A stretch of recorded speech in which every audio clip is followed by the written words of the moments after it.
क्या ये नफरती वातावरण बढ़ने से देश आगे तरक्की कर जाएगा, विश्व गुरु बन जाएगा? तो नहीं, इनको मात्र वोट चाहिए। देश जाए कहीं भी, जैसे इनके सावरकर ने हर एक राजा को चिट्ठी लिखकर बताया था कि आप संगठित मत होइए, इस गांधी जो नेहरू बना रहे हैं उस राष्ट्र में मत आइए, आपका स्वतंत्र राष्ट्र रखिए और इसको हिंदू राष्ट्र घोषित कीजिए। तो ये खंड खंड भारत करने वाले जो लोग हैं वो अखंडता की बात करते हैं, मगर जब पाकिस्तान, अफगानिस्तान और बांग्लादेश मिलाने की बात करते हैं तो आज तो यहाँ 30 करोड़ से कम हिंदू मुसलमान हैं। जब ये सब मिला के 70 करोड़ से ज्यादा मुसलमान हो जाएंगे, जब वो मुसलमानों का क्या करेंगे वो नहीं बताते। राम का आदर्श जो था कि सौतेले भाई भी आपस में कैसे रह सकते उसका उदाहरण था। आज के सगे भाई भी बांध के लिए झंझट करते हैं, अपने बांध के लिए एक दूसरे की हत्या करते हैं।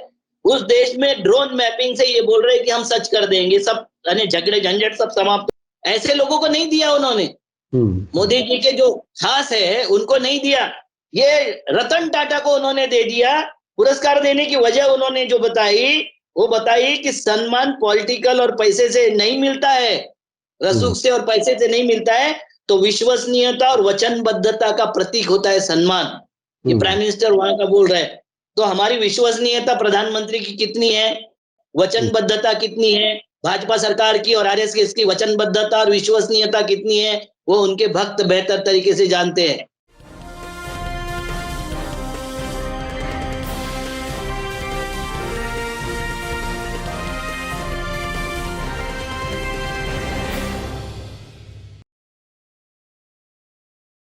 हेलो, नमस्कार, आदाब, सत श्री अकाल और अस्सलाम वालेकुम। मैं हूं मोहम्मद अहमद काज़मी, लेकर आया हूं आपका पसंदीदा कार्यक्रम आपके रूबरू। इस बार अविनाश काकड़े जी मंडे को अवेलेबल नहीं हो सके, किसी मसरूफियत की वजह से। किसी ऐसे दूर दराज इलाके में थे कि वहां हमारी इंटरनेट से कनेक्टिविटी नहीं बन पाई, लेकिन वो वक्त जरूर निकालते हैं अपने मसरूफ टाइम में से। अब चूंकि वो एक पार्टी के पदाधिकारी हैं, एनसीपी महाराष्ट्र के वाइस प्रेसिडेंट हैं, उनकी मसरूफियत बढ़ी है। हम बहरहाल उनकी कामयाबी की, आगे बढ़ने की कामना करते हैं, दुआ करते हैं। अविनाश काकड़े जी को बात करने से पहले मैं आपको बता दूं कि काकड़े जी का अपना एक यूट्यूब चैनल है जिस पर आप बहुत कुछ देख सकते हैं। छोटी छोटी वीडियो में बड़ी बड़ी बातें करते हैं। आप उनके उस चैनल को सब्सक्राइब भी कीजिए और देखिए। आज हम जिन इश्यूज पर बात कर रहे हैं वो काफी अहम है, इसलिए कि बीजेपी हर वो पत्ता फेंक रही है कर्नाटक इलेक्शन जीतने के लिए जो वो कर सकती है। वहां से जो गोदी मीडिया का भी सर्वे आया है उसमें कर्नाटक में बीजेपी के हारने की बात कही गई है। इस वक्त कैंपेन चल रही है। अमित शाह जी जो चाणक्य कहलाए जाते हैं अपनी पार्टी के वोट जीतने के लिए, इलेक्शन जीतने के लिए, वो अभी हाल ही में महाराष्ट्र में काफी बिजी नजर आए, लेकिन ऐसा लगा कि वहां कोई बात नहीं बन सकी, दाल नहीं गली। अब वो आगे बढ़ गए कर्नाटक के कैंपेन में और वहां जाकर के उन्होंने कहा कि अगर हमारी सरकार आएगी तो जो मुसलमानों को रिजर्वेशन है वो खत्म कर दिया जाएगा। इसके अलावा हम दूसरी खबर जिस पर हम बात करेंगे वो प्रधानमंत्री नरेंद्र मोदी जी मध्य प्रदेश के रीवा में थे। वहां उन्होंने कुछ परियोजनाओं का उद्घाटन किया है। वो क्या कुछ है, उसके बाद नई दिल्ली में जंतर मंतर पर कुछ पहलवान जो राष्ट्रीय ख्याति के हैं, जिन्होंने इंटरनेशनल लेवल पर गोल्ड और सिल्वर और सब कुछ लाए हैं, देश की इज्जत बढ़ाई है, वो अब सरकार के से मांग कर रहे हैं कि उनके खास तौर पर जो वहां महिलाएं हैं उन्होंने शिकायत की है सेक्सुअल हैरेसमेंट की, और अब वो सुप्रीम कोर्ट भी पहुंच गए हैं। क्या कुछ है उसको समझेंगे। इसके बाद हम बात करेंगे सीबीएसई में जो एनसीईआरटी ने किताबों में तब्दीलियां की हैं, उसमें डार्विन की थ्योरी को भी हटा दिया है। 1800 वैज्ञानिकों ने खत लिखा है, ऐतराज जताया है।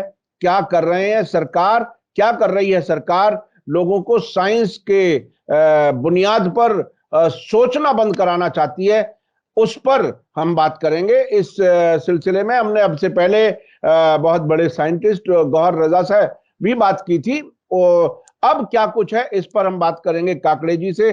उसके अलावा तारिक फतेह एक पाकिस्तानी ओरिजिन का कनाडा में रहने वाला एक वो शख्स जो अक्सर कॉमेडी के तौर पर आता था हमारे चैनलों पर और मुसलमानों के खिलाफ वो खूब जहर उगलता था, उसकी मौत हो गई और उस पर आरएसएस काफी विचलित और परेशान नजर आ रही है।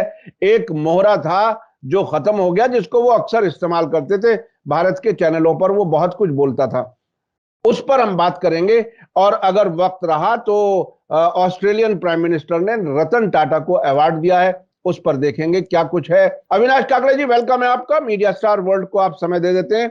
आप बताइए कि अमित शाह ने वैसे तो कोई नई बात नहीं की है, वो मुसलमानों को हमेशा दुश्मन के तौर पर देखते हैं। हालांकि कुछ जमीयत उलमा के लोग जब मिलने जाते हैं तो वो खामोशी से सुनते हैं और जमीयत उलमा के लोग बड़े खुश होकर बाहर आकर के कहते हैं कि साहब बहुत ही बदले हुए थे आज तो, और सब कुछ हमारी बात अच्छे से सुन रहे थे। लेकिन अभी हफ्ते 10 दिन के फौरन बाद उन्होंने फिर एक मुसलमानों के खिलाफ एक बड़ा बयान दिया है। आप कैसे देख रहे हैं? नहीं, ये बयान देना, ये अलग अलग बातें बोलना, यहाँ तक कि बाप बदलना, मतलब जो जिस वक्त उनके काम का है उसको बाप बनाना और उसके बाद में उसको बाहर कर देना, ये इनकी फितरत रही। आरएसएस की विचारधारा, क्योंकि इनका अपना अपना बाप तो है नहीं कोई जो ताकतवर हो इनको वोट दिला सके। ये गोडसे के नाम से वोट नहीं मांग सकते, ये सावरकर के नाम से वोट नहीं मांग सकते, ये गोलवलकर के नाम से, हेडगेवार के नाम से वोट नहीं मांग सकते, ये मुखर्जी के नाम से भी, श्यामा प्रसाद मुखर्जी के भी नाम से वोट नहीं मांग सकते। तो दूसरे को बाप को अपना बाप बोलना पड़ता है। जब दूसरा बच्चा खड़ा हो जाता है कि ये तो मेरा बाप है, तू कैसे बोल रहा है, वो रिपोर्ट पेश करता है डीएनए की, तो इसके बाद में ये उसको छोड़ देते हैं और दूसरा बाप ढूंढना शुरू कर देते हैं। तो ये बाप बदलने का जो तरीका है वो इनका आरएसएस का हर वक्त से तरीका रहा है।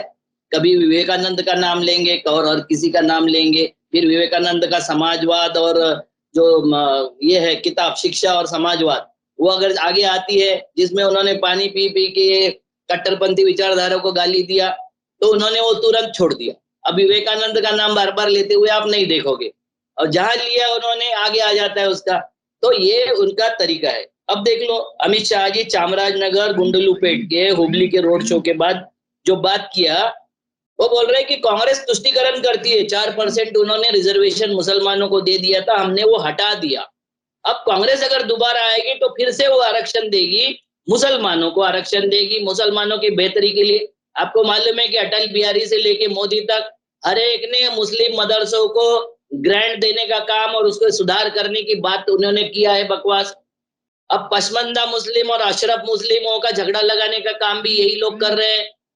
इनकी कथनी और करनी में कितना फर्क है ये देखो।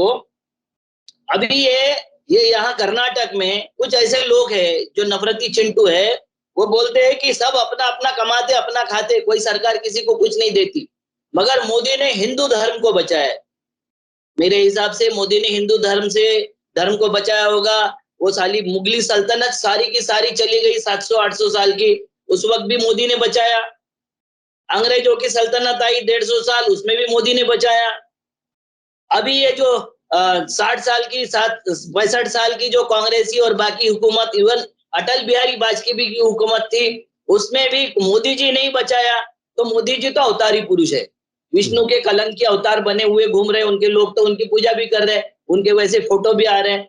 तो ये विष्णु के कलंक के अवतार बने हुए, ये विष्णु का सम्मान बढ़ा रहे हैं या भगवान विष्णु की ऐसी तैसी कर रहे हैं, इसको समझने की जरूरत है।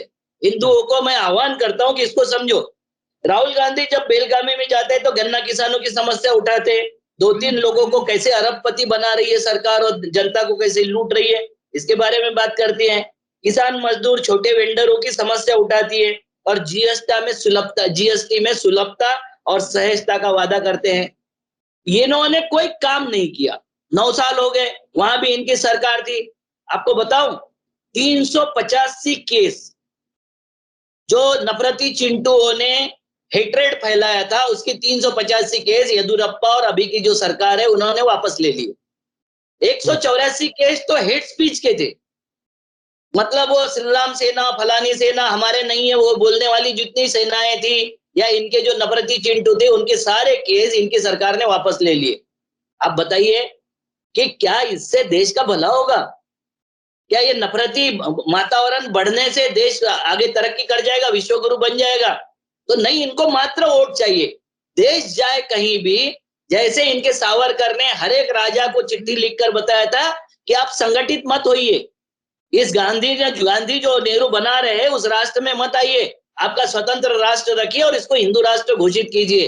तो ये खंड खंड भारत करने वाले जो लोग हैं वो अखंडता की बात करते हैं, मगर जब पाकिस्तान, अफगानिस्तान और बांग्लादेश मिलाने की बात करते हैं तो आज तो यहाँ 30 करोड़ से कम हिंदू मुसलमान हैं। जब ये सब मिला के 70 करोड़ से ज्यादा मुसलमान हो जाएंगे, जब वो मुसलमानों का क्या करेंगे वो नहीं बताते। तो इनका सारा सिलेक्टिव मामला है और ये अमित शाह को हारना चाहिए बुरी तरीके से। जो सर्वे आ रहे हैं वो अमित शाह की पार्टी वहां हार रही है, मोदी की पार्टी हार रही है, मगर वो प्रचार की, द्वेष फैलाने की, झंझट करवाने की जो पराकाष्ठा करते हैं, वो पराकाष्ठा को हमने ध्यान में रखना चाहिए। अच्छा, इसमें ये ऐसे इलेक्शन सीजन में देखिए, अब चूंकि इलेक्ट्रॉनिक मीडिया का जमाना है और गोदी मीडिया उनके पास है, ऐसी हालत में किसी भी जगह प्रधानमंत्री जाएंगे उसका उन स्टेट्स में जरूर फायदा मिलेगा जहां इलेक्शन हो रहे हैं, क्योंकि पूरा मुल्क, पूरी दुनिया देखती है प्रधानमंत्री को। इस वक्त में मध्य प्रदेश में क्या कुछ किया है प्रधानमंत्री जी ने, कैसे उद्घाटन हुए, वहां से कुछ शिकायतें आ रही हैं, एक ट्रेन पहले से चल रही थी उसका उद्घाटन फिर कर डाला, क्या कुछ है? मोदी जी का प्लान क्या है, क्या कुछ आपको क्या समझ में आता है, किस तरह से चल रहे हैं, क्या होगा? वहां बताते हैं कि 40 करोड़ की रैली हुई, 40 करोड़ रुपए खर्चा करके रैली हुई, जिसको नाम दिया गया पंचायती राज का, वो जो ये है उसका प्रचार प्रसार के लिए वो रैली, और उसमें 6 करोड़ का पंडाल लगा था, जो पहले दिन हवा से मैंने पट गया था। पंडाल लगाने वाला गुजरात से था। ये बात को जरा, मध्य प्रदेश में भी पंडाल गुजरात से लगते हैं, तो वाटर प्रूफ पंडाल बाद में लगाया गया, उसमें ये सब किया गया। उसमें उन्होंने रीवा से इतवारी स्टेशन चलने वाली पहले की जो ट्रेन थी उसका एक दिन और बढ़ाया, सप्ताह में 3 दिन चलती थी, अब 4 दिन चलेगी। इसके लिए मोदी जी वहां गए। पंचायत राज के लिए तो और कहीं जा सकते थे, मगर चूंकि रीवा संभाग में बीजेपी पूरी साफ हो गई थी, वहां सांसद भी नहीं आए थे और एमएलए भी नहीं आए थे बीजेपी के।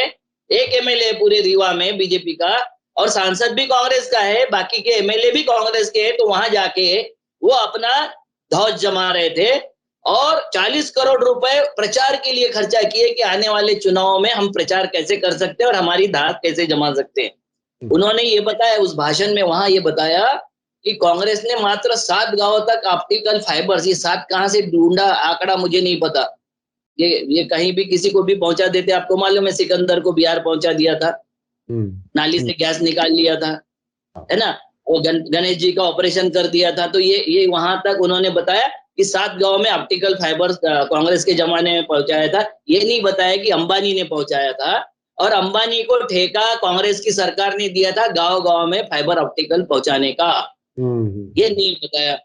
तो ये नहीं बताएंगे। वहां के स्थानिक लोग बोल रहे हैं कि अब तो हमारे एरिया में इलेक्शन जीतने के लिए हम तो सुलभ शौचालय बनाएंगे और उसके उद्घाटन के लिए भी वहां उनको बुलाएंगे, तो मोदी जी आ जाएंगे। वो यहाँ वहां के लोग बोल रहे, भाजपा के लोग बोल रहे, मैं नहीं बोल रहा हूँ। वहां एक बसोड़ समाज है, बंसल समाज, उनके स्वाइन फ्लू के नाम से पूरे सुअर मार डाले, पूरे सुअर। वो कॉम्पेंसेशन के लिए 200 दिन से वहां धरने पर बैठे हुए, उसकी सुध लेने की किसी को जरूरत नहीं है। तो समस्याओं के लिए कभी ये सरकारें कोई बात नहीं करेगी, किसी समाज के लिए बात नहीं करेंगी।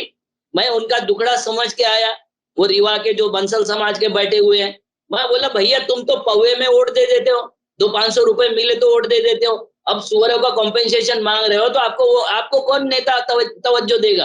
क्योंकि आप वोट कैसे मिलते हैं आपके उनको पता हो गया।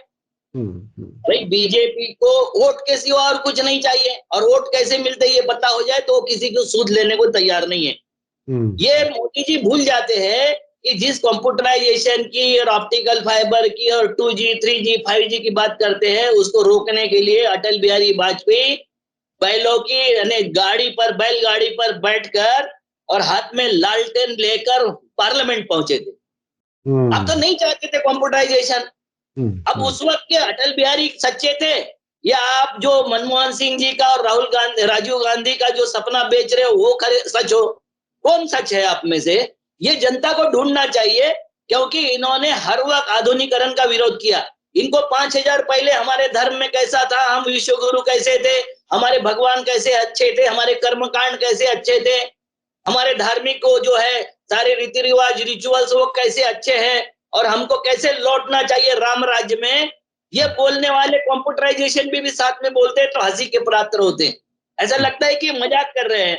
अब ये बोल रहे हैं कि ड्रोन से हम सारे देश की मैपिंग कर रहे हैं, पंचायत राज वालों को समझा रहे थे, जिससे आपके यहाँ जो झगड़े झंझट हो रहे थे जमीनों के लिए, बांध के झंझट हो रहे थे, उसके लिए। देखो मैं आपको एक बात बता देता हूँ कि राम है नहीं थे, क्या थे मुझे नहीं पता, मगर राम का आदर्श जो था कि सौतेले भाई भी आपस में कैसे रह सकते उसका उदाहरण था। आज के सगे भाई भी बांध के लिए झंझट करते हैं, अपने बांध के लिए एक दूसरे की हत्या करते हैं। उस देश में ड्रोन मैपिंग से ये बोल रहे हैं कि हम सच कर देंगे, सब झगड़े झंझट सब समाप्त हो गए। जैसा उन्होंने कहा था कि नोटबंदी से काला धन जाएगा, नक्सलवाद जाएगा, आतंकवाद जाएगा, वैसा ही ये ड्रोन मैपिंग से सारा का सारा झगड़ा झंझट समाप्त हो जाएगा और पूरी सुविधा हो जाएगी। मतलब लोगों को एक तरह से सपने में ले जा करके, एक इमेजिनरी दुनिया में ले जा करके, एक अच्छे दिन आ गए बस आप महसूस कर लें, ये करने की कोशिश है। यानी सारे मसले हल हो जाएंगे। आप जरा सोच के देखिए कि बीजेपी सरकार सारे मसले हल कर दे, लेकिन आप रहेंगे इसी हालत में। लेकिन आप इमेजिन तो कर ही सकते हैं, इमेजिन करने में क्या खर्च हो रहा है। हाँ बिल्कुल बिल्कुल, काल्पनिकता में जीना है, क्योंकि मोह माया है। क्या है? धन मोह माया है, आपकी साधन सुविधा मोह माया है। ये बताने वाले को सारी साधन सुविधा दे दो और आप कमंडलू लेके झोला लेके निकल पड़ो। बस इतना ही ज्ञान देना है ना। आरएसएस और बीजेपी को ज्ञान कौन सा देना है आपको? अच्छा, उसी ज्ञान देने की कोशिश के तौर पर बच्चों को साइंस पढ़ाने से रोका जा रहा है। बच्चों को यह कहने की कोशिश की जा रही है कि आप दिमाग मत लगाओ, दिमाग तेज करो ही मत, बस मजदूर बन जाओ। ये जो सीबीएसई को खत लिखा है 1800 वैज्ञानिकों ने, देखिए देश को तरक्की दिलाने में वैज्ञानिकों का सबसे अहम, ना कहा जाए तो बहुत अहम रोल होता है। किसान है, जवान है, सबके अपने अपने अहम रोल हैं, लेकिन विज्ञान का बहुत ही अहम रोल होता है देश की तरक्की में। अब वैज्ञानिकों को शिकायत है सरकार से, उसके बारे में आप बताइए क्या है। एक मजेदार कमेंट्स आया था 2-3 साल पहले। आपको पता होगा कि एक आईपीएस अधिकारी था जो सर्विस में रहते ही नफरती चिंटू बन गया था। वो मुंबई का कमिश्नर था। मिड टर्म उसने नौकरी छोड़ दिया और सांसद ही लड़ा पश्चिमी उत्तर प्रदेश से, उसको मंत्री बना दिया था। उसका एक स्टेटमेंट था, आपको याद होगा तो वो स्टेटमेंट था कि डार्विन ने जो सिद्धांत कहा है उस वक्त डार्विन कहा था। डार्विन तो उस वक्त नहीं था, तो सिद्धांत कैसे कैसे कह सकते हैं? ये आईपीएस अधिकारी कह सकता है। नफरती चिंटू बनने के बाद बुद्धि कैसी गिरवी हो जाती है, उसका ये उदाहरण है। और उस वक्त वो मंत्री था, अब वो कहाँ है मुझे नहीं पता, क्योंकि कहीं दिखाई नहीं देता है। और जैसे टिपिकल संगी पूछते हैं कि वो हो गया था तब कहाँ थे, वो हुआ उस वक्त आपने क्यों नहीं बोला? भैया जब डार्विन था तो मैं जिंदा नहीं था। मगर जो सिद्धांत होते हैं किसी भी फिलॉसफी पर आधारित होते हैं, उसके साइंटिफिक रीजन होते हैं, साइंटिफिक वो उसको प्रूव करते हैं, उसके बाद होते हैं। तो ये डार्विन का सिद्धांत भी डार्विन ने प्रूव किया था कि हमारा इंप्रूवमेंट कैसे हुआ। अब इसको इस्लाम के साथ में जोड़ दो तो इस्लाम भी इसमें भड़क जाएगा, हिंदू के साथ में जोड़ दो तो हिंदू झड़क जाएगा। मगर साइंटिफिकली तो प्रूव है भाई। इस्लाम बोलता है 6000 साल से ये पृथ्वी पैदा हुई, जबकि हमारे यहाँ लेड बनने के लिए ही करोड़ों साल लग गए। लेड नाम की जो धातु है वो बनने के लिए करोड़ों साल लग गए। तो धर्म की अपनी फिलॉसफी है, वो अपनी दीनी शिक्षा है, और दुनियावी शिक्षा में साइंस से ज्यादा बढ़िया तो कुछ नहीं हो सकता। सारी शिक्षाएं वहां गौण हो जाती है जहां दुनियावी शिक्षा आ जाती है। क्योंकि अफगानिस्तान के बहुत बड़े लड़ाकू हैं, मगर सैटेलाइट से मार रहे हैं उनको, ड्रोन से हमले कर रहे हैं, वो हाथ में बंदूकें लेके, और वो भी उधारी के क्या कर लेंगे। तो हमारे देश को भी हम उसी युग में ले जाना चाहते हैं जिस युग में हम पहले थे। ना हमारे पास कपड़े थे, ना हमारे पास पहनने के लिए कुछ था, ना किसी दुनिया के किसी के पास में था। तो उस युग में लेना चाहते, तो इन्होंने बता दिया कि पाठ्यक्रम से 10वीं की कक्षा से पाठ्यक्रम से डार्विन का विकास का सिद्धांत हटा दिया। वैज्ञानिकों को चिंता हो गई। और वैज्ञानिक कौन कौन है, छोटे बड़े नहीं है। मतलब ये किसी को भी कुछ भी बोल सकते हैं, आरएसएस किसी को भी नाम दे सकता है। आपने देखा होगा कई लोगों ने किसी को बोल दिया है कि नफरती गैंग है, किसी को बोल दिया इन्होंने कि ये अर्बन नक्सली है, किसी को बोल दिया इन्होंने कि ये पुरस्कार वापसी गैंग है। इसको क्या नहीं, बोलेंगे इसके मुझे नहीं उसके मालूम। उसके आगे भी प्रधानमंत्री जी ने शुरू के वर्षों में कहा था जंतर मंतर टाइप लोग। फिर हाँ, उसके अलावा एक और भाषणजीवी चीज है। लोग, आंदोलनजीवी लोग, ये सब बोला था। और वो खान मार्केट गैंग, वो हाँ, इस तरह की टर्मिनोलॉजी बनाने में ये बड़े माहिर हैं। जी, आप अपनी बात आगे रखें। जी। तो टर्मिनोलॉजी में अब उनको ये बताना पड़ेगा कि ये साइंस वाले को जो 1800 से ज्यादा वैज्ञानिकों ने सिग्नेचर करके सीबीएसई को लिखा है और ओपन लेटर लिखा है, वो कौन कौन लोग हैं। इंस्टीट्यूट ऑफ फंडामेंटल रिसर्च हमारे देश का है, Tata institute of fundamental research. तीसरा है ITFR। चौथा है Indian institute of science education and research. और पांचवा है IISC। छठवा है IIT। यहाँ के वैज्ञानिकों ने ये सारी की सारी जो एजुकेशन का प्रतिनिधित्व करती है हमारे देश में और दुनिया में, जिसके अंडर से हम इसरो चलाते हैं, जहां से इसरो के लिए साइंटिस्ट पैदा होते, हमारे DRDO के लिए साइंटिस्ट पैदा होते, हमारे देश की सारी कंपनियों के लिए साइंटिस्ट जो पैदा करते हैं, वहां के 1800 प्रोफेसर और वैज्ञानिक लोग हैं जिन्होंने कहा है कि आपकी राजनीति में साइंस क्षेत्र को बर्बाद मत कीजिए। खुला पत्र लिखा है। और ये खुला पत्र लिख के उन्होंने चिंता जाहिर की कि इस तरीके से अगर आप बेसिक साइंस के से छेड़छाड़ करोगे तो फिर हमारे पास में वही बात रहेगी कि हमारा पुष्पक विमान था, तुकाराम महाराज को विमान से ले गए, गणेश जी का ऑपरेशन हो गया, गोबर से गैस बन रहा है, नाले से गैस निकल के उसका खाना बना रहा है, सिकंदर वहां क्या बोलते हैं वहां उसके बिहार तक पहुंच गए। अब यही साइंस हमको पढ़ना बाकी रह जाएगा। बाकी साइंस हम पढ़ लेंगे इसी तरीके से। ये व्हाट्सएप यूनिवर्सिटी का साइंस अभी यूनिवर्सिटी में लाने का और सीबीएसई में जो लाने का आप प्रयास कर रहे हो, इससे आप गुरेज करो, इससे आप परहेज करो। अगर नहीं करोगे तो साइंस बर्बाद हो जाएगा। काकड़े जी, मैं आपको एक बार फिर याद दिला दूं कि साइंस से दूर रख करके, वैज्ञानिक सोच खत्म करके, जिस देश में कुछ लोगों को पेशाब पीने के लिए तैयार कर लिया जाए और गोबर खाने के लिए तैयार कर लिया जाए, तो कहां साइंस, फिर कहां साइंस? फिर तो साइंस वाले जाएं कहीं भी, देश ऐसे ही चलेगा, गोबर खाने वालों के जरिए और पेशाब पीने वालों के जरिए। क्या वो कोई साइंटिफिक है कोई बात? जिनका काजमी जी, जिनका आप नफरत करते हो, जिनको आप समाप्त करना चाहते हो, वो मुसलमानों की एक सत्य कथा आप जान लो कि जितने खोज उन्होंने किए थे, अल बरूनी से लेके उनके बड़े बड़े साइंटिस्ट लोगों ने खोज किया था, मगर उसके वक्त ही सुल्तान ने ये सारा इस्लाम से बाहर है ये बोल के साइंस समाप्त कर दिया इस्लाम में।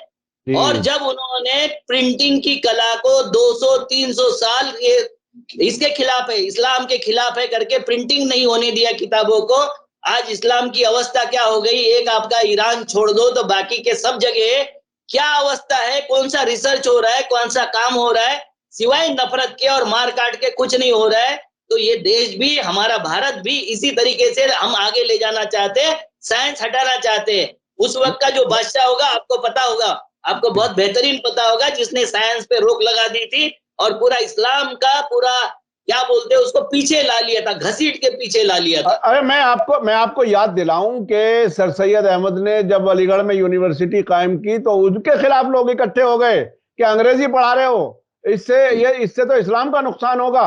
देखिए, एक बिल्कुल शुरुआत से, इस्लाम के बिल्कुल शुरुआत से साथ साथ वो साजिशें भी शुरू हुई जिससे कि इस्लाम कामयाब ना हो, तरक्की ना करे। मैं आपको बताऊं, मुसलमानों में ऐसे सेक्शंस भी मौजूद हैं, मैं खुल करके सबके सामने बता रहा हूं, जो ये कहते हैं कि कुरान को मीनिंग के साथ मत पढ़ो, भटक जाओगे। कई जगह अगर धर्म के बारे में नौजवान सवाल करते हैं, पूछते हैं, तो उनको ये कहकर के खामोश कर दिया जाता है कि आप सवाल मत करो, भटक जाओगे, ईमान से भटक जाओगे। भाई, अगर आपका साइंटिफिक और सही तरीके से मजहब है, जो वाकई है, जिन लोगों को, जो लोग अभी आपको मैं बता रहा हूं, ईरान से मैं अभी खबर पढ़ रहा था, ईरान में अभी एक पिछले 3 दिनों में 3 दुश्मनों के जहाजों को हवाई स्पेस में हैक करके उन्हें वापस करने पर मजबूर कर दिया। वो भी साइंसदान हैं, वो काम कर रहे हैं बाकायदा।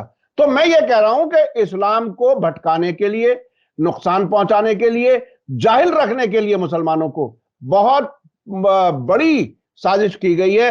अक्सर जैसा कि आपने कहा कि ईरान को छोड़ दें, बाकी अरब मुल्कों में ना तो नहीं नहीं मैं एक बात बता रहा हूं, बाकी अरब मुल्कों में आपको ना तो कोई अच्छी यूनिवर्सिटी मिलेगी, ना कोई इंडस्ट्री मिलेगी।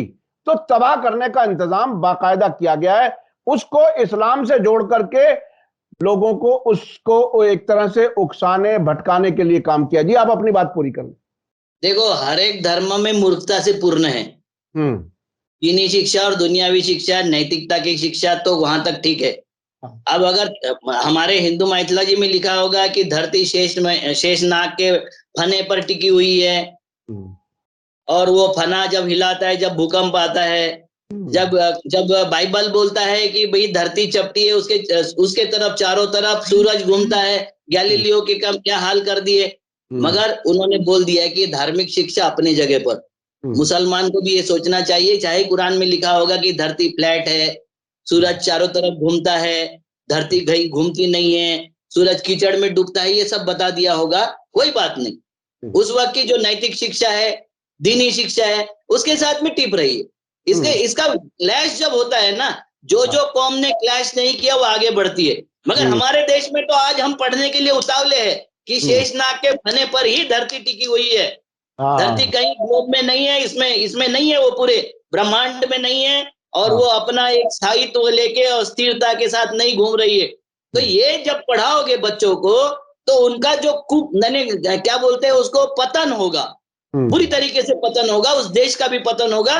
क्योंकि बच्चे जब साइंटिफिकली रीजनों के साथ में नहीं बोलते हैं, साइंटिफिकली प्रश्न नहीं उठाते हैं, तो उस देश का बंटाधार होने में ज्यादा देर नहीं लगता। अफगानिस्तान का बच्चा आइसक्रीम के कोन को जब देखता है तो कैसे ललचाई आंखों से देखता है, क्योंकि उसने 20 साल का होते तक कभी आइसक्रीम भी नहीं देखा। उसने वहां के महलों पर जब कब्जा किया तो उसने वहां के सोफे देखा, वहां के गलीचे देखा, वहां के जो इलेक्ट्रिक का जो फानूस है उसको देखा, तो वो आश्चर्यचकित होते देखते रहा। उसने खाली मारकाट के सिवा और कुछ नहीं देखा था। तो क्या बच्चों के साथ हम ये करना चाहते हैं? क्या हम बच्चों को उस दुनिया में पहुंचाना चाहते हैं? ये बहुत ही खतरनाक रुझान है। अच्छा, हमारे पास वक्त जरा कम रह गया है। ये जंतर मंतर पर जो पहलवान हैं, खास तौर पर महिलाएं, और उनके साथ एक वो पहलवान भी नजर आ रहा है, एक खिलाड़ी जिसको प्रधानमंत्री जी ने बहुत ही अप्रिशिएट किया था, बाकायदा चाय पर बुलाया था, और अब वो जंतर मंतर पर बैठने के लिए मजबूर है। आखिर ये सरकार क्या सिर्फ अपने लोगों को बचाने के लिए ये सब कर रही है? क्या है ये, इस पर जरा बताइए। देखो, मेरे पास तो 28 लोगों की लिस्ट है जो योगी जी के कम्युनिटी के हैं, और उनके ऊपर कितने आरोप है, फिर भी उनका इनकाउंटर तो होता नहीं है। ये ब्रजभूषण शरण सिंह जी है, ये कुश्ती संघ के अध्यक्ष है। इन पे ये लड़कियां आरोप लगा रही है, विनीता फोगट के नेतृत्व में 7 लड़कियां आरोप लगा रही है, जिस पर 84 मुकदमे दर्ज है उत्तर प्रदेश में। और ये सारे मुकदमे क्रिमिनल मुकदमे हैं, कोई पॉलिटिकल मुकदमा नहीं है। तो क्रिमिनल मुकदमे दर्ज है। वहां जिन लोगों ने, जिन महिलाओं ने, जिन लड़कियों ने हमारे लिए मेडल पर मेडल लाया था, वो 7 जंतर मंतर के बीच में रास्ते पर सो रही है। और वो इसलिए सो रही कि उनको न्याय मिले, क्योंकि इनको 2-3 महीने जब पहले इन्होंने किया था तो उन्होंने बोल दिया था कि कोई पॉलिटिकल लोग नहीं आए। अब वो खुद बोल रही है कि खाप पंचायत भी आए और पॉलिटिकल लोग भी आए, हमको न्याय चाहिए, क्योंकि ये न्याय देने को तैयार नहीं है। तो ऐसा क्रिमिनल आदमी इन्होंने कुश्ती फेडरेशन का अध्यक्ष बना के रखा। और वो वही है, आपको पता होगा, हमारे यहाँ के एक दूसरे नवरती चिंटू है ना, जो सुपारी लेके काम करते हैं, राज ठाकरे जी, उनको अयोध्या आने से जिन्होंने रोक दिया था, फिर बाद में समझौता हो गया और बोला कि मैं स्वागत करूंगा। तो ये अपने वोटों की राजनीति, अपने फायदे की राजनीति, इनको देश से कोई लेना देना नहीं, किसी फेडरेशन से लेना देना नहीं, किसी खेल से लेना देना नहीं। खेल में पहले ही हमारे यहाँ महिलाएं बहुत कम आती है, और जो महिलाएं आई है उन्होंने हमारे लिए गोल्ड मेडल लाए, ये हमारे लिए गर्व का विषय है। उनका तुरंत मामला हमने फाइनलाइज करना चाहिए था। महिलाओं को मैंने बच्चियां पढ़ाओ बच्चियां पटाओ बोलने वाले, बचाओ और पटाओ क्या है पढ़ाओ मुझे नहीं मालूम, कुछ तो भी बोला था जी। बेटी बेटी बेटी बेटी पढ़ाओ बेटी क्या बचाओ, पटाओ तो गलती से बोल गए थे वो, असल में वो देखिए टेलीप्रॉम्प्टर पर पढ़ना होता है उनको, आप मजाक ना उड़ाएं। अब वो नहीं, मैं कोई मजाक नहीं उड़ा रहा हूं, मुझे पता है मजाक उड़ाने से क्या होता है, नहीं असम सुनिए, पुलिस पकड़ के ले जाती है। नहीं मैं कोई मजाक नहीं उड़ा रहा। हिंदी में पढ़ाओ का जो ढ़ा होता है तकरीबन उसी तरह से टा भी बनता है, वो गलती से पढ़ गए होंगे, इसको इतनी बड़ी बात नहीं बनानी चाहिए। वो लड़कियां यौन उत्पीड़न के मामले में सुप्रीम कोर्ट से गुहार लगाई कि एफआईआर तो दर्ज करो।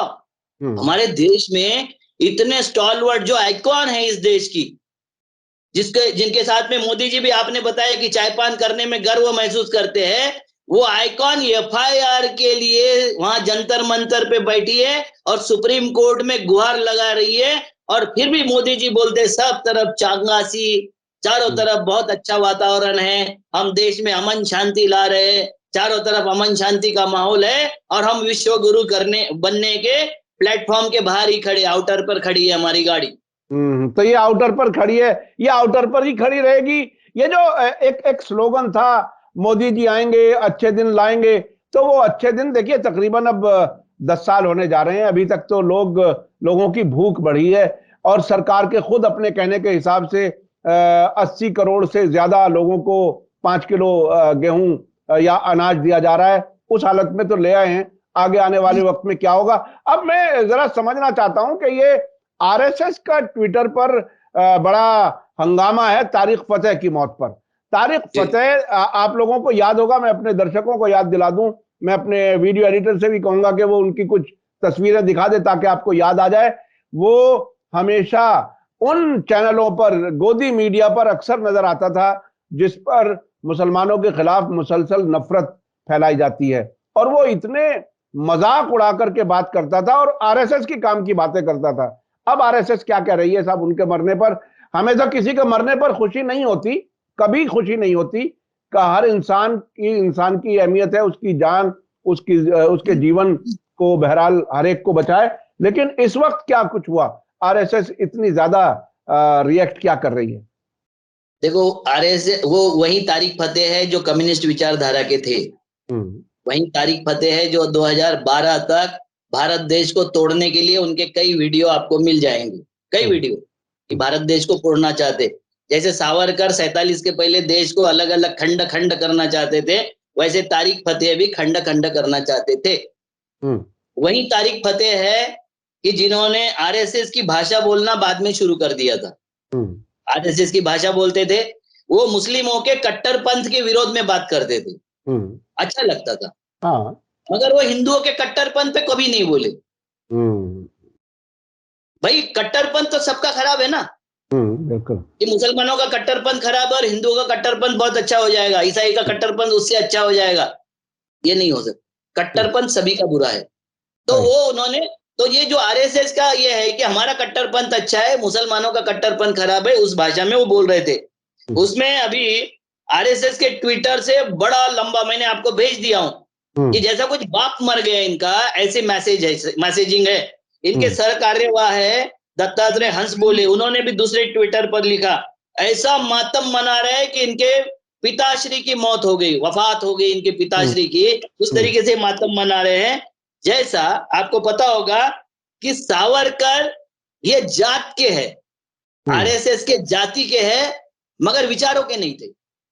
विचार पे जब भी आ जाओगे आप सावरकर जी के, कि उन्होंने तो गौ हत्या जायज ठहराया था, गौ का मांस खाना उन्होंने जायज ठहराया था, उन्होंने मंदिर में छुआछूत का विरोध किया था, तो उस पर बात नहीं करेंगे। ये अपनी जाति का करके उसका संरक्षण करने की बात करेंगे और हिंदू राष्ट्र वाली बात वो करेंगे।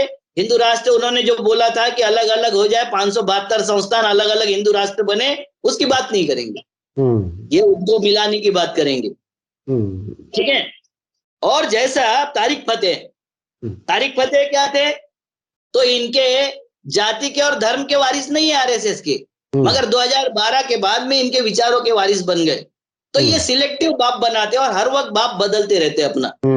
आपको पहले ही मैंने बताया कि कभी विवेकानंद को बाप बनाते हैं, कभी श्यामा प्रसाद मुखर्जी को बाप बनाते हैं, कभी गोडसे को बाप बनाते हैं, कभी वो गोलवलकर को बनाते हैं, कभी हेडगेवार को बनाते हैं। ये हर वक्त बाप बदलते हैं। अभी सरदार वल्लभ भाई पटेल को भी बाप बनाने का प्रयास किया। कभी गांधी को बोलते प्रातस्मरणीय, सुबह प्रातस्मरणीय बोलते और दिन भर उनको गांधी को गाली देते रहते, उनकी बुराई समझाते रहते। मगर ये इनकी जो फितरत है, इससे लोग वाकिफ नहीं हो रहे। ये सबसे बड़ा दुर्भाग्य। सबसे बड़ी बात है कि इनके दोगले मुंह से, दो मुंहों की जो बात करते हैं उससे जनता वाकिफ नहीं हो रही है।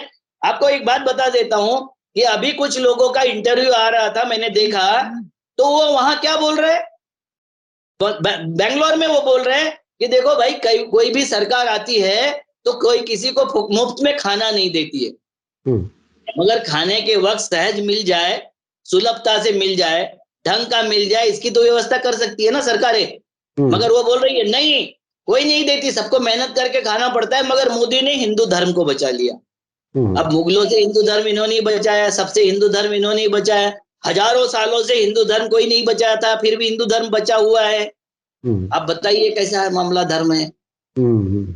और ये धर्म बचाने वाली जो कौम आई है, इसके बाद में बात नहीं करते। मैं इनके लिए एक पूरा संदेश देना चाहता हूँ, समझना चाहता हूँ कि भैया ये जो कुछ कर रहे हो ना, बहुत कम दिनों के आप मेहमान बचे हो, बहुत कम दिन बचे, क्योंकि नफरत की आयु ज्यादा नहीं होती है। आपको एक बात बताता हूं कि ऑस्ट्रेलियन प्रधानमंत्री ने ऑर्डर ऑफ ऑस्ट्रेलिया जो पुरस्कार है, सर्वोच्च पुरस्कार है, जैसा हमारे यहाँ भारत रत्न है, वहां ऑर्डर ऑफ ऑस्ट्रेलिया नाम का पुरस्कार रतन टाटा को दिया। कौन रतन टाटा? जो आपकी फोर्स की लिस्ट में 77वें नंबर पर है, 77 नंबर पर है। अंबानी उसमें 34वें नंबर पर, अडानी जिसमें 2 नंबर से आए थे, 2 नंबर पर आ गए थे, अभी 15 पर है, 10 पर है, 27 पर है, अभी किसी को पता नहीं है। ऐसे लोगों को नहीं दिया उन्होंने। मोदी जी के जो खास है उनको नहीं दिया, ये रतन टाटा को उन्होंने दे दिया। पुरस्कार देने की वजह उन्होंने जो बताई, वो बताई कि सम्मान पॉलिटिकल और पैसे से नहीं मिलता है, रसूख से और पैसे से नहीं मिलता है, तो विश्वसनीयता और वचनबद्धता का प्रतीक होता है सम्मान। ये प्राइम मिनिस्टर वहां का बोल रहे हैं। तो हमारी विश्वसनीयता प्रधानमंत्री की कितनी है, वचनबद्धता कितनी है, भाजपा सरकार की और आरएसएस की वचनबद्धता और विश्वसनीयता कितनी है, वो उनके भक्त बेहतर तरीके से जानते हैं। ये मर भी रहे होंगे, उनके पूरे कपड़े भी उतर गए होंगे, तो ये बोलेंगे कि मोदी ने किया होगा तो कुछ अच्छे के लिए किया होगा। पूरा परिवार बिक जाए, पूरी प्रॉपर्टी बिक जाए, इनके हाथ में कटोरा आ जाए, तब भी बोलेंगे जो भी किया होगा सोच समझ कर ही किया होगा, और मोदी की हम अंधभक्ति करते रहेंगे। ऐसे लोगों को मोदी चाहिए, मगर बाकी जनता जो है 60-70% जो जनता है जो उससे त्रस्त हो चुकी है, वो इकट्ठा आना चाहिए। उन लोगों को इकट्ठा इनको हटाने के लिए प्रयास करना चाहिए, और ये बोल के नहीं हटाना चाहिए कि हम मुसलमान हैं इसलिए मोदी को हराएंगे। ये काम ठीक नहीं करता। इसने देश को बेचा है। एक अभी मैंने देखा कि इसने चाय बेचा, किसी ने शराब बेचा। अरे मैं बोला भाई देश भी तो बेचा, कि वो दिखाई नहीं देता तुमको। कटाक्ष दूसरे पे करना बहुत आसान होता है, मगर जब स्वयं पे कटाक्ष होते हैं तो नफरती चिंटू आ जाते हैं बाहर और फिर गाली गलौज पर उतर जाते हैं। ये दुर्भाग्यपूर्ण है। हमको ये जनता को समझना पड़ेगा कि देश को बचाना है, तो ये बातों के लिए हमको प्रतिबद्ध होना पड़ेगा। हमारी समस्याओं के प्रति, हमारी जरूरतों के प्रति, हमारे जो वर्तमान और भविष्य की चिंताओं के प्रति आपको प्रतिबद्ध होना पड़ेगा, उसके लिए काम करना पड़ेगा। ये बहुत ही अहम बात की आपने। आखिर में मैं अपना हमारे एक दोस्त हैं वकील साहब, जब कोविड की लॉकडाउन हुआ और उसमें जो हजारों किलोमीटर लोग पैदल चल रहे थे, तो हमारे कोई जानने वाले हैं, वो गाड़ी से कहीं गुजर रहे थे, तो उन्होंने कुछ लोगों को अपनी गाड़ी में बिठा लिया, चलो मैं जहां तक जाता हूं वहां तक आपको लेके चलता हूं। वो आदमी जो 1000 से ज्यादा किलोमीटर पैदल चल चुका था, वो गाड़ी में बैठ करके ये बात कर रहा है आपस में कि देखिए साहब, ये तो मोदी जी ने बचा लिया, नहीं तो वो जो जमात वाले हैं उन्होंने तो कोरोना फैला करके पूरे देश को तबाह कर दिया। वो आदमी जो 1000 किलोमीटर से ज्यादा पैदल चल चुका, पैरों पर सूजन आई हुई है, भूखा है, प्यासा है, वो भी मोदी की तारीफ करता। तो ये अंधभक्ति की ये इंतहा। एक बात बता देता हूं, हाँ। कि एक जगह एक राजा के यहाँ तांत्रिक गया और वो तांत्रिक ने राजा से कुछ मांगा, पैसे, धन। राजा ने बोला मैं तुझे नहीं देता, तो बोले देख तेरा सर्वनाश कर दूंगा। वो गया, उसकी जो प्रजा जहां का पानी पीती थी उस कुएं में उसने ऐसा कुछ डाल दिया कि जिससे प्रजा पागल हो गई। और पागल होके वो बात करने लगी। राजा समझा रहा था कि भैया ऐसा मत करो, नहीं तो झमेला हो जाएगा, ये तबाही के लक्षण है। तो जनता उसी को मारने पे उतारू हो गई। और फिर राजा को मंत्री ने सलाह दी कि तू भी उस कुएं का पानी पी ले, तू भी उसी भाषा बोल जाएगा, तभी शांत होगे, तभी सब अच्छा हो जाएगा। उसने भी पानी पी लिया और वो भी वो भाषा बोल रहे, तो उन्होंने बोल दिया अच्छे दिन आ गए। ये सबको पानी पिला रहे वो भांग का। ये आरएसएस भांग है, रेशम बाग में पैदा होती है। ये भांग नफरत पैदा करती है, हर एक के दिल और दिमाग में होती है। और हम जैसे लोग जिन्होंने उनको गाड़ी में बैठाया था, वो लोग सेफ्टी वॉल का काम करते, कुकर का सेफ्टी वॉल का काम करते हैं। नफरत होनी चाहिए थी उस वक्त, क्योंकि जिस शासन ने उनको रास्ते पे छोड़ दिया, लावारिस छोड़ दिया, उनके कलेक्टरों की जिम्मेवारी थी, वो शासन और प्रशासन की जिम्मेवारी थी कि उनकी व्यवस्था करे। उनको रास्ते पे छोड़ दिया, मगर जगह जगह उनको जिंदा रहने के लिए जिन लोगों ने उनको कहीं चप्पल दिया, कहीं खाना दिया, कहीं सफारी यानी सवारी की व्यवस्था की, उनको ये लगा कि सब ये भगवान ने दिया है। हमारे यहाँ एक बहुत किस्सा फेमस है। एक वहां खड़ा था, बाढ़ आई हुई थी और अपने घर में बैठा हुआ था कि मुझे तो भगवान आएगा तभी बचाएगा, नहीं तो मैं कहीं नहीं जाऊंगा। एक नाव लेके आ गया, बोला चल मेरे साथ में। वो बोला नहीं भगवान आएगा तो जाऊंगा। दूसरा आया, उसने बोला कि अभी तो बहुत ऊपर तक आ गया पानी, तेरे पहले मंजिल तक आ गया, अब चढ़ जा। बोला नहीं नहीं भगवान आएगा तो बचाऊंगा। उसके बाद में छत में चढ़ गया। वो छत पे हेलीकॉप्टर आया उसको उठाने के लिए, तो हेलीकॉप्टर को भी मना कर दिया कि नहीं भगवान आएगा जब बचाऊंगा। बाद में वो मर गया डूब के। तो भगवान को पूछा कि भाई तू तो आया नहीं, मैं तो तुझे इतनी शिद्दत से याद कर रहा था, तो ये क्या तेरे बाप थे? बोले ये तीनों जो आए थे तेरे को बचाने के लिए तेरे बाप थे। भाई जैसा भगवान आता है वैसा ही शैतान आता है। ये शैतानी राज्य को अगर आप नहीं बताओ खत्म करोगे, तो फिर आप ये अपेक्षा मत करना। हम जैसे कुछ लोग हैं, कुछ चुनिंदा लोग हैं जो बता रहे, सच्चाई से वाकिफ कर रहे, आपको आईना दिखा रहे हैं, तो सच बात मान लो चेहरे पे धूल है। आईने पे तोहमत लगाना हमारी भूल है। कोई ऊपर से अवतार नहीं आने वाला है बचाने के लिए। आपको स्वयं को जागरूक होना पड़ेगा और बचना पड़ेगा। जी जी जी, बहुत बहुत शुक्रिया अविनाश काकड़े जी। आपकी बात बहुत ही साफ सुथरी, सीधी, लोगों को समझ में आने वाली है। और बात वही है कि अगर देश से, अपने आप से, अपने बच्चों से हमदर्दी है, समाज से हमदर्दी है, नफरत से बच करके जीना है, तो अपना रास्ता खुद देखना पड़ेगा। धोखे में रहना, ये अब मुसलसल अपने आप को तबाही की तरफ ले जाना है। बहुत बहुत शुक्रिया अविनाश काकड़े जी, आपने हमें समय दिया। इसी के साथ मुझे दीजिए इजाजत। धन्यवाद, शुक्रिया। जय भारत, जय हिंद। मीडिया स्टार वर्ल्ड के और वीडियो देखने के लिए हमारे चैनल को सब्सक्राइब करें और सीधे नोटिफिकेशन पाने के लिए बेल आइकन दबाएं। और अगर हमारी खबर सच्ची और अच्छी लगे तो अपने व्हाट्सएप, इंस्टाग्राम, फेसबुक और ट्विटर अकाउंट पर जरूर शेयर करें।